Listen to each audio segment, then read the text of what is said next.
देश आजाद हुआ तब हम दुनिया में 6 नंबर की इकोनॉमी थे, लेकिन इन लोगों ने ऐसा एक हाल करके रखा कि 11 पे पहुंचा दिया। आज हम 3 पर जाने की दिशा में तेज गति से। मोहब्बत की दुकान खोलने वाले मोदी तेरी कब्र खुदेगी के नारे लगा रहे हैं। ये कौन सी मोहब्बत की दुकान है? किस प्रकार के संस्कार और वृत्तियों से पले बड़े लोग हैं ये। चोरी करना जिनका पुश्तैनी धंधा है, जिन्होंने एक गुजराती की सरनेम भी चुरा ली, महात्मा गांधी की सरनेम चुरा ली, और देश की जनता इतनी समझदार कि ऐसी पटक देती है लोगों को। जिनकी पूरी सरकार शराब में डूब गई है, जिनके शीश महल घर घर में नफरत का कारण बन गए, और शायद उनको ब्लैक शब्द ज्यादा पसंद है। हर एक अपना अपना एक भूतकाल होता है, पता नहीं ब्लैक के साथ उनका क्या पुराना रिश्ता है। हमारे टीएमसी के साथियों ने काफी कुछ कहा, जरा खुद तो अपने गरेबा में देखें। निर्मम सरकार पतन के जितने भी पैरामीटर्स हैं, उन सब पैरामीटर्स में नए नए रिकॉर्ड बनाते जा रहे हैं, और यहां उपदेश दे रहे हैं। क्या हाल करके रखा हुआ है। ऐसी निर्मम सरकार से वहां के लोगों का भविष्य अंधकार के अंदर डूब रहा है। घुसपैठ, दुनिया का समृद्ध से समृद्ध देश भी अपने यहां गैर कानूनी नागरिकों को बाहर निकाल रहा है। हमारे देश में घुसपैठियों को बचाने के लिए अदालतों को तब तक प्रेशर पैदा किया जा रहा है। मेरे देश का नौजवान कैसे ऐसे लोगों को माफ करेगा जो घुसपैठियों की वकालत करने के लिए ताकत लगा रहे हैं।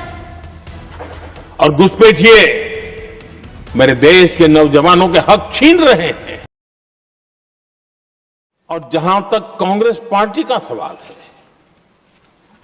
मैं साफ साफ कहना चाहता हूं,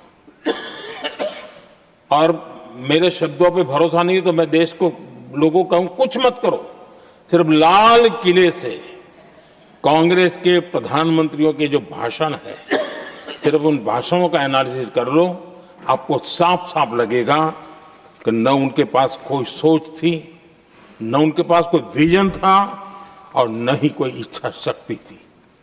और इसका परिणाम है कि देश को इतना भुगतना पड़ा। कल जो घटना घटी, इसी सदन के एक माननीय सांसद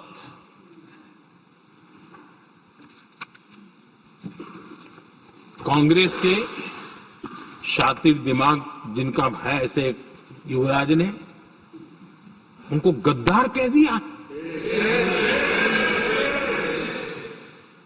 अहंकार कितने 7वें आसमान पर पहुंच चुका है इनका। और कांग्रेस को छोड़कर के कितने ही लोग निकले हैं, कांग्रेस के कितने टुकड़े हुए हैं, कई लोग दूसरे दलों में गए हैं, लेकिन औरों को तो किसी को गद्दार नहीं कहा उन्होंने। लेकिन कल सांसद को गद्दार इसलिए कहा क्योंकि वो सिख थे। ये सिखों का अपमान था, एक गुरुओं का अपमान था। और कांग्रेस के अंदर जो कूट कूट करके सिखों के प्रति नफरत भरी पड़ी है ना, उसका वो अभिव्यक्ति थी। और इसी सदन के माननीय सांसद है वो, और उनको जरा भी दर्द नहीं, वरना आज खड़े होकर के कह सकते थे कि कल जो हुआ इसी सांसद की गरिमा के अनुरूप नहीं था, हमें खेद है, एक शब्द तो बोल लेते। लेकिन सिखों के प्रति उनके मन में जो नफरत भरी पड़ी है, और इसी के कारण उन्होंने कल, और जिसका परिवार देश के लिए शहादत देने वाला परिवार के वो सदस्य हैं। उन्हें अपने राजनीतिक विचारों में परिवर्तन किया, इसलिए गद्दार हो गए। और एक गद्दार शब्द छोटा नहीं है। मेरे देशवासी को कोई गद्दार कहे, ये कैसे देश सहन करेगा? और वो भी एक सिख है इसलिए गद्दार कहना, बहुत दुर्भाग्य की बात है। और ऐसे लोग कांग्रेस को नहीं डुबाएंगे तो क्या करेंगे?